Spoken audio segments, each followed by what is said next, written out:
c'è un dato abbastanza preoccupante, perché il dato è del 30 marzo, quindi di 2 giorni fa.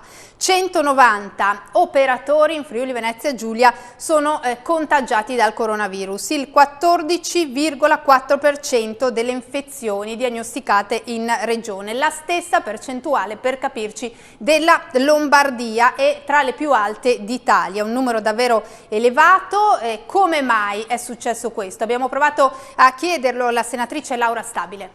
Siamo tra le regioni per cui risulta una percentuale maggiore. Ripeto, non è una statistica rigorosa, però ci impone di concentrare l'attenzione sul problema della protezione degli operatori sanitari, sia dal punto di vista dell'attività che svolgono, sia per il fatto che possono diventare essi stessi fonte di contagio. Così come un'altra fonte di contagio importante, probabilmente quella delle case di riposo. Ho presentato più di un emendamento, però uno va proprio in questo senso. È un emendamento fortemente voluto anche dai medici che lavorano negli ospedali e riguarda il fatto che il medico che è venuto a contatto, che non vuol dire nel suo normale lavoro, vuol dire che ha avuto un contatto senza protezioni con una persona positiva, possa rimanere per un breve periodo ovviamente a casa e rientrare solo dopo la negatività del tampone.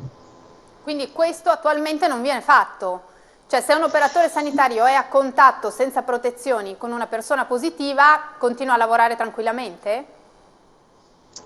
È difficile dirlo, purtroppo anche qui forse per la mancanza o la mancata conoscenza di procedure si sentono, ma sono notizie non accertate, si sentono le voci più varie, chi continua a lavorare malgrado il contatto e chi invece viene lasciato a casa. Comunque recentemente un primario di rianimazione della nostra regione ha dichiarato che l'operatore anche positivo dovrebbe mettersi le mascherine e lavorare se è asintomatico.